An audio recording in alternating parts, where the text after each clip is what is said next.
மரவள்ளிக்கிழங்கு வச்சு சிம்பிளாக சூப்பரான ஒரு ஸ்வீட் செய்யலாம்.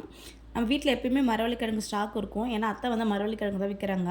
இன்ஸ்டாகிராமில் தான் இந்த ஸ்வீட் பார்த்தேன். சரி செஞ்சு பார்க்கலாம் அப்படின்னு சொல்லிட்டு ட்ரை பண்ணேன். ரொம்ப சிம்பிளாகவும் இருந்தது. ஃபஸ்ட்டு மரவள்ளிக்கிழங்கை நல்லா தோல் சீவி கழுவி எடுத்து வச்சுருங்க. இதுக்கு வந்து அரை மூடி தேங்காய் தேவைப்படும். தேங்காய் நீங்கள் துருவி எடுத்துக்கிட்டாலும் சரி, இல்லை சின்ன சின்ன கட் பண்ணி மிக்ஸி ஜாரில் போட்டு நீங்கள் அரைச்சி எடுத்துக்கிட்டாலும் சரி. நான் தேங்காவை சின்ன சின்னதாக கட் பண்ணி 2 ஏலக்காய் சேர்த்து மிக்சியில் வந்து அரைச்சி எடுத்துக்கிட்டேன்.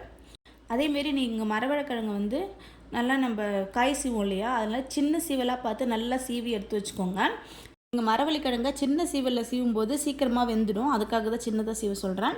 அதுக்கப்புறமேட்டா மரவள்ளிக்கிழங்கு இப்போ நம்ம மிக்ஸ் பண்ணுற பவுல் ஒன்று எடுத்துக்கோங்க. அதில் வந்து மரவள்ளிக்கிழங்கு போட்டுட்டு அதுக்கப்புறம் நம்ம அரைச்சி வச்சுருக்க தேங்காய், அதுக்கப்புறமேட்டா ஒரு கைப்பிடி வந்து ரவை, கொஞ்சமாக வந்து அரிசி மாவு எடுத்துக்கோங்க. அரிசி மாவு நான் ஜலிச்சு எடுத்துக்கிட்டேன். அதுவும் வந்து ஓரளவுக்கு ஒரு கைப்பிடி போல் எடுத்துக்கலாம். அதுக்கப்புறமேட்டு அது நல்லா மிக்ஸ் பண்ணுங்கள். ரொம்ப பிசைஞ்சு மிக்ஸ் பண்ண வேணாம், லைட்டாக மேலே வந்து மிக்ஸ் பண்ணிக்கோங்க.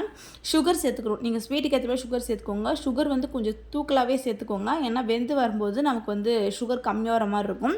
நீங்கள் நல்லா வாயில் வச்சு பாருங்கள், மிக்ஸ் பண்ணி நல்லா சுகர் நல்லா ரொம்ப ஸ்வீட்டாக இருக்கிற மாதிரி சேர்த்துக்கோங்க. அப்போ தான் நமக்கு வெந்து வரும்போது ஸ்வீட் வந்து கரெக்டாக இருக்கும். நான் வந்து எனக்கு ஸ்வீட் தான் வந்து கொஞ்சம் கம்மியாகிடுச்சு. இதுக்கே நான் பிசைஞ்சு வாயில் சாப்பிடும்போது நல்ல ஸ்வீட்டாக இருந்தது.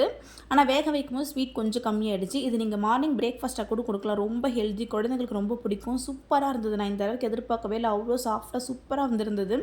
வீட்டில் எல்லாருக்குமே ரொம்ப பிடிச்சிருந்தது. முக்கியமாக பாப்பா ரொம்ப விரும்பி சாப்பிட்டா. ரொம்ப ஹெல்த்தியாக இருக்கும். கண்டிப்பாக ட்ரை பண்ணி பாருங்கள். உங்களுக்கு இந்த வீடியோ பிடிச்சிருந்தா லைக் பண்ணுங்கள், சப்ஸ்கிரைப் பண்ணுங்கள். பாய்.